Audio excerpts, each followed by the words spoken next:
January 11th, 1915. On this date, a legend was born in the quiet town of Newtownards, Northern Ireland. His name was Edward Henry Blair Mayne, but the world would come to know him simply as Paddy. He was not just a soldier. He was a force of nature. The Mayne household was a place of order and law. His father, William, was a successful solicitor who commanded respect in the courtroom. His mother, Margaret, ran the home with strict, unyielding values. They raised 6 children in comfort and discipline. But the youngest son was different. He did not fit the mold. Why did the boy reject the path of a gentleman? His siblings studied and obeyed. But Paddy had a fire inside him that no lecture could extinguish. He was a problem child from the start. He possessed a physical strength that unnerved adults and terrified other children. He didn't just break rules, he shattered them. Teachers at the local grammar school struggled to maintain control. Threats of punishment meant nothing to him. By the time he reached his teenage years, his size was already formidable. He didn't care about social graces or polite conversation. He found his true education outside the classroom. He spent long hours alone in the Irish hills. He stalked deer through the rain and mud, rifle in hand, waiting for the perfect shot. He wrestled boys twice his weight, pinning them to the cold earth just to feel the rush of victory. His older brothers tried to calm him down. It was useless. Paddy wasn't a bully, but he was volatile. If someone provoked him, the reaction was instant. A sudden explosion of violence. He enrolled at Queen's University Belfast to study law. At first glance, a respectable student following his father's legacy. But in reality, a warrior looking for a battlefield. The dusty lecture halls bored him. The smell of old books couldn't compare to the smell of sweat and blood. He found his release in sport. On the rugby pitch, he transformed. He didn't just play, he hunted. He ran through opponents like a freight train. In 1936, his brutality earned him a spot on the British and Irish Lions tour to South Africa. It was a rare honor for a young man. But this was only the beginning. The tour was grueling. The matches were hard, physical wars of attrition. Paddy thrived in the chaos. Fans in the stands cheered his aggression, but his own teammates kept their distance. They saw something dark in his eyes. His temper was a loaded gun. He clashed with coaches and ignored orders. Then, the tension snapped. During a disagreement, he didn't use words.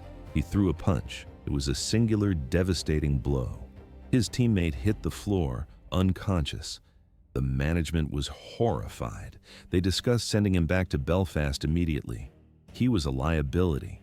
Photographs from this era show a man with a thick neck and a heavy, brooding stare. He looks ready to strike, even while standing still. He returned to Belfast with a mixed reputation.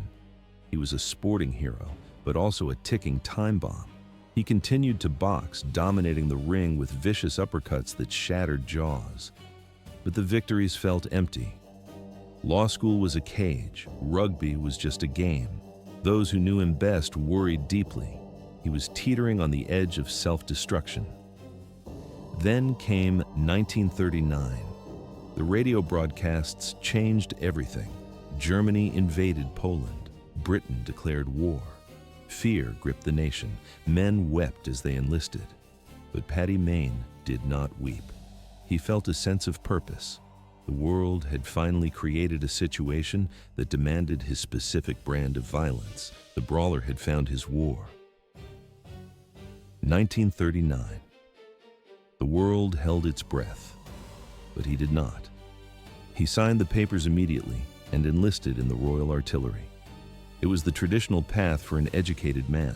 It was respectable, but respectability was not what he was looking for. The structure suffocated him. The daily drills, the polishing of boots, the distant nature of artillery duels. It felt too safe. He was restless. He needed to close the gap between himself and the enemy. Why did he leave a secure post? Because safety bored him. He volunteered for the newly formed No. 11 Scottish Commando. This was one of Britain's first experiments in elite raiding forces. The training was designed to break men.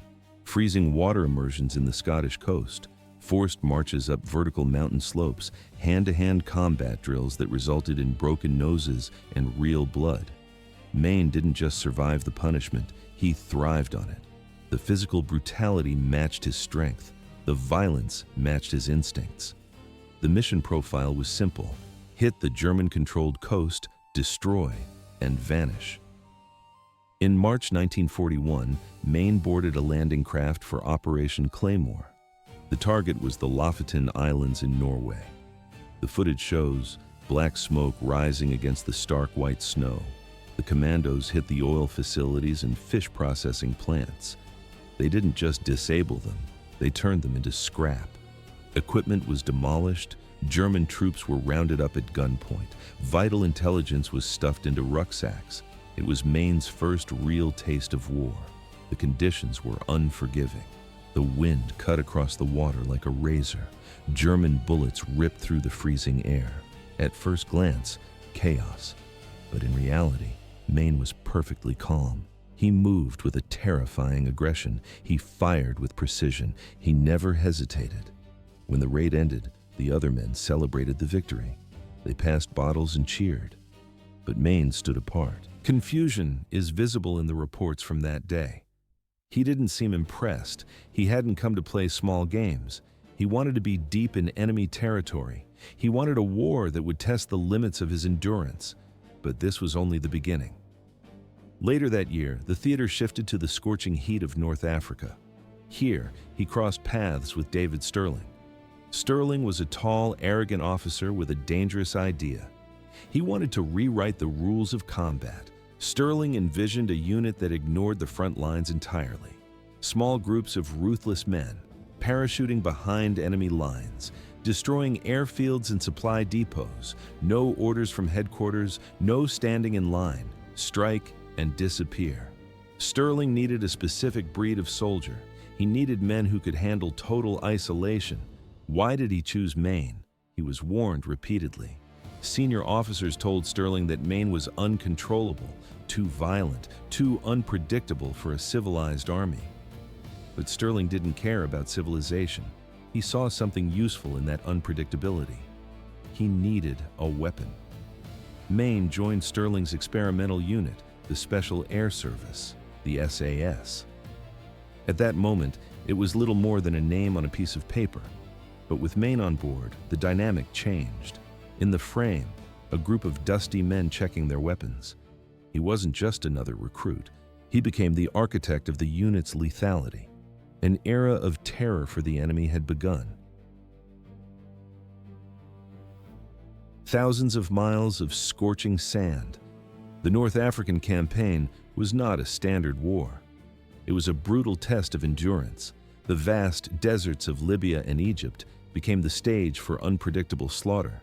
British forces were stretched to the breaking point. They suffered heavy losses. Erwin Rommel, the German general, outmaneuvered them at every turn. His attacks were lightning fast. Why did the British tactics fail? Because standard manuals did not apply here. The front lines were useless. What was needed were ghosts, fighters who lived in the shadows. Mayne was that fighter. Once deployed with the SAS, he didn't just survive the environment, he mastered it. He memorized the shifting dunes and tracked enemy patrol routes down to the minute. He studied the layout of German airfields until he knew them blind. He learned to move silently through blinding sandstorms and moonless nights. He watched his targets for days. He waited. He calculated. At first glance, a suicide mission, but in reality, a mathematical strike. December 1941, near Wadi Damat. Mayne led a small team toward a heavily guarded airfield. They carried no heavy guns, only knives, grenades, and packs of explosives. Stealth was their only armor. The scene is easy to reconstruct. Mayne moved across the tarmac. He placed charges under the aircraft wings. His hand was steady. He felt no fear. He moved from one plane to the next. The guards patrolled meters away. They saw nothing. When the sun rose, the desert exploded. 24 German planes erupted into flames. Twisted wreckage littered the sand. The smell of burning fuel choked the air. But this was only the beginning. Mayne's style was ruthless. He expected every man to move like a shadow. If a soldier panicked or made noise, Mayne did not offer comfort. He corrected them instantly, sometimes with a punch to the face, sometimes by cutting them from the mission entirely. He wasn't just eliminating supplies, he was breaking the enemy's will. German reports confirmed the paranoia. Pilots began sleeping with pistols under their pillows. They were terrified of the invisible killers who arrived with the wind. The desert had been their stronghold. Now it felt like a trap. Events accelerated. Mayne evolved the tactics further. He scrapped large convoys for stripped-down jeeps, fast, lightly armed, mobile. He used diversionary fires to draw the enemy out before striking the real target. These were not just battlefield adjustments. They became the foundation of how special forces operate today. He turned the chaos of the desert into a weapon. Thus, a new way of war was born. 1943. That was the year the Special Air Service lost its architect.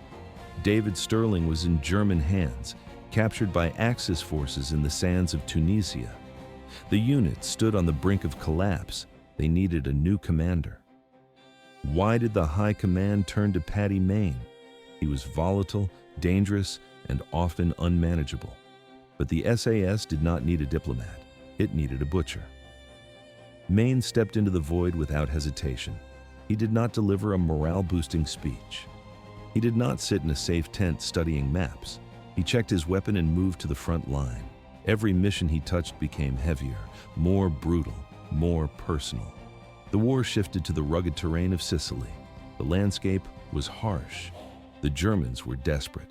Mayne turned the SAS into a scalpel. The footage suggests rocky slopes and hidden paths. Mayne's units moved exclusively through the shadows. Wire cutters snapped communication lines. Explosives were rigged under vehicle chassis. They hit German outposts with a speed that defied reaction times. One specific raid stands out, several tanks destroyed, radio posts silenced, 80 enemy soldiers eliminated. The Germans never saw them. Patrols found the aftermath at dawn. Bodies lay in ditches, gear was smashed, tanks burned against the night sky. The British were already miles away. At first glance, a military victory. But in reality, a crime scene. Mayne's violence was primal. It went beyond strategy. Reports circulated about a German officer killed in close quarters. Mayne used the man's own steel helmet. He struck repeatedly. The skull collapsed. The face caved in. Another enemy soldier was found strangled, eyes gouged out, hands empty. There was no ballistic evidence, no witnesses, just silence. Whispers spread through the ranks. Some claimed Mayne did it alone. Others said his men had simply adopted his cold efficiency. Mayne hated the Nazis. He had seen their treatment of civilians and prisoners. That knowledge fueled him. He did not believe in mercy. He did not carry zip ties. He was there to end the fight. Fast. Events accelerated in mainland Italy. During an ambush, Mayne abandoned standard tactics. He drove a jeep straight into a German camp. He was alone in the vehicle. One hand gripped the steering wheel. The other operated the mounted machine gun. The engine roared as he breached the perimeter. In the frame, chaos and flying debris. He hurled grenades into sleeping tents. He strafed the bunkers. The jeep did not slow down until the entire camp was an inferno. Reinforcements arrived 20 minutes later. The shooting had ceased. The enemy was dead. All of them. Every raid left a specific signature. Twisted steel, blood soaking into the dry dirt. Official documents read, "Minimal casualties, objective achieved." The camera records, a landscape that looks like a massacre. The truth was darker than the paperwork. But the Germans had no time to recover. The invasion of France was approaching. And Mayne was waiting in the dark. June 6, 1944, 0 hour. While the massive Allied armada stormed the beaches of Normandy, a shadow war was already raging inland. The SAS dropped from the black sky into enemy territory. They hit the ground hard. Equipment was scattered. Men were isolated. They were deep behind German lines with no backup and no safety net. The mission was clear: destroy the enemy's infrastructure before they could reach the battlefield. Mayne landed in the dirt. He didn't check for bruises. He checked his weapon. He gathered his gear and moved out. His men regrouped quickly. They moved through the thick bocage like ghosts. They laid charges on key bridges. They wired railway tracks with explosives. Then came the chaos. German trains derailed in showers of sparks and twisted metal. Fuel convoys erupted into black pillars of smoke that choked the horizon. Every explosion pushed the German front line closer to total collapse. But this was only the beginning. Mayne's unit tracked a column of armored vehicles moving under the cover of night. Why did they wait? An airstrike would have been safer. But Mayne wanted to ensure total destruction personally. They mined the road hours in advance. The lead truck hit the tripwire. The explosion was deafening. It triggered a chain reaction. Tanks tumbled sideways into the ditches. The hatches opened. Survivors crawled out. Some were burning. Others were screaming in panic. Mayne walked calmly through the burning wreckage. He didn't shout. He showed no mercy. He raised his gun. The sharp rhythm of the shots punctuated the screams. One bullet for each survivor. Intelligence soon pointed to a target near Caen. At first glance, a simple farmhouse, but in reality, a German communication hub. The SAS approached through the early morning fog. Mayne led the assault. He kicked in the front door with his Thompson submachine gun raised. The fighting inside was brutal. It was close-quarters carnage. One German soldier was beaten to death with the butt of a rifle. Another had his head slammed into a heavy oak desk until the wood cracked. There was no time to surrender. The rest never even got a chance to scream. Once the building was cleared, Mayne rigged the supports with explosives. Minutes later, the structure was gone. Only shattered timber and smoke remained, curling into the gray sky. Events accelerated. The most ruthless chapter unfolded in a village just outside Saint-Lô. A German detachment had seized the town hall. They turned it into a command post. But they made a fatal error. They used civilians as human shields. Locals were tortured for information. Others were executed for defiance.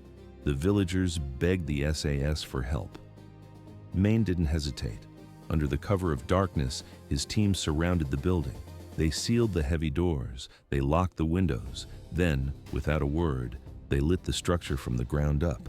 The fire caught instantly. Screams echoed through the empty streets. The heat became unbearable. German soldiers smashed the windows. They tried to leap to safety, but they didn't get far. Mayne stood in the open. He was methodical. He was unmoved. He picked them off one by one as they fell. In the days that followed, a captured German officer spoke to Allied interrogators. He described Mayne with fear. He said the man looked like he was born for war. He moved through burning wreckage like the fire couldn't touch him. The camera records the details. Mayne's boots are scorched red by the heat. But behind the discipline, something darker was growing. Men had always carried ghosts from the campaigns in North Africa. But in Normandy, the ghosts multiplied. The hedgerows weren't just soaked in blood, they reeked of rot. Dead bodies hung from trees. Corpses were stuffed in cellars or buried alive beneath the rubble. Whole villages were reduced to ash. The screams didn't stop when the shooting ended. And yet, Mayne never stopped moving. He didn't ask for a break. He didn't speak about the things he saw. But his men noticed the changes, the long silences, the heavier drinking, the sudden flashes of uncontrollable rage. He started waking in the middle of the night. His hand would grab for his sidearm. His heart pounded against his ribs. But the next morning, the mask returned. He was back in uniform. His eyes were sharp. His rifle was loaded. The war hadn't broken him, not yet, but it was coming close.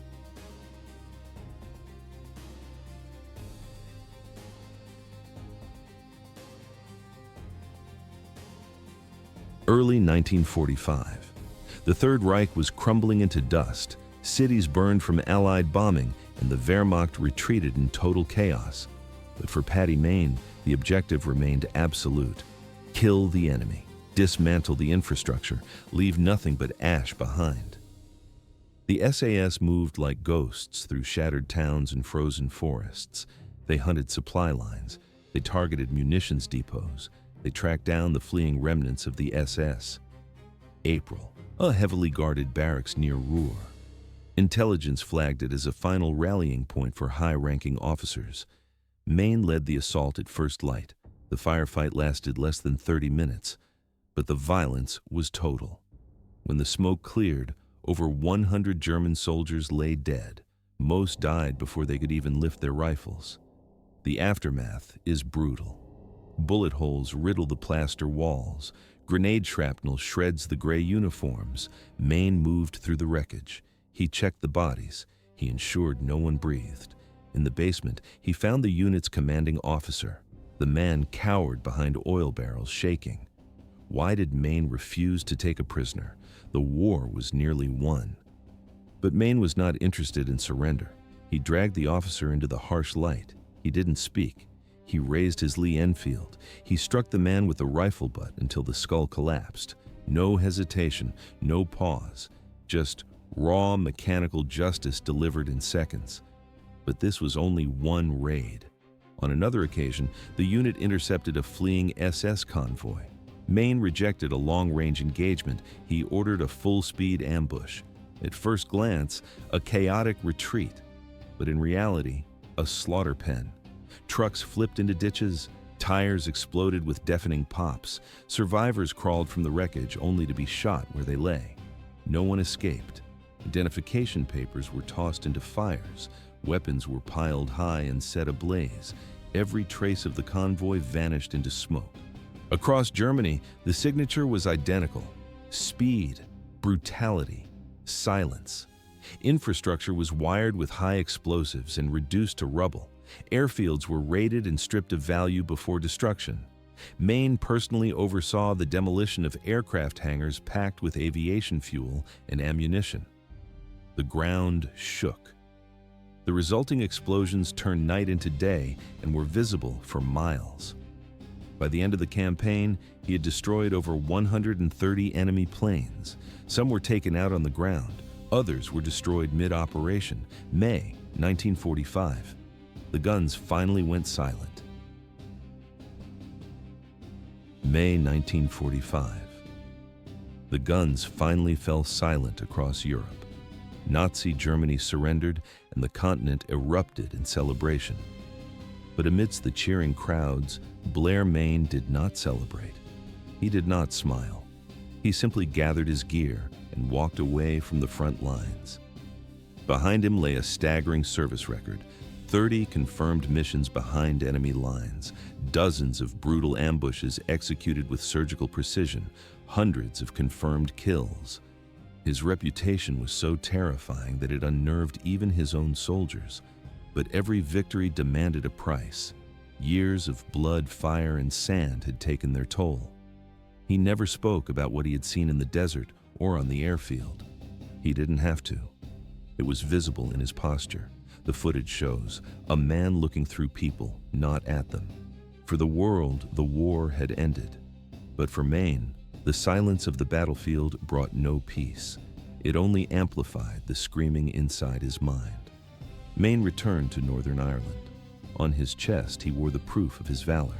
He was awarded the Distinguished Service Order 3 times, an almost unheard-of honor in the British Army. To his men, he was a god of war. But in civilian life, those skills meant nothing. There were no enemies to ambush in Belfast. He tried to reintegrate. Law had once been his path. Now, the courtrooms felt small. The paperwork seemed meaningless. He drifted into business. That failed too. Why couldn't he adjust? He was a weapon without a target. Alcohol became his daily routine. Violence became his language. He lashed out in pubs without warning. He knocked men unconscious with a single blow, treating them like enemy sentries. And when the rage subsided, the silence returned. At first glance, a local hero, but in reality, a haunted man. Witnesses recall he would sit for hours in one spot, his eyes locked on a point in space no one else could see. His lips moved silently. He whispered the names of friends buried in foreign sand. But this was only the beginning. The nights were worse. Every sleep was a return to the front, screams, explosions, the smell of burning fuel. He woke up drenched in cold sweat, his hands clenched so hard, his nails dug into his palms. There was no help available. In the 1950s, PTSD was not a diagnosis. It was called shell shock, and men were expected to endure it alone. He isolated himself completely. He cut ties with the world. December 14, 1955, 4 in the morning. Mayne got into his car. He drove into a lamppost at high speed. There were no skid marks on the wet asphalt, no sign he tried to brake. The coroner ruled it an accident. But to his unit, the truth was clear. It looked like a final mission. A man giving in to the pressure. He was only 40 years old. Thus ended the war for Paddy Mayne.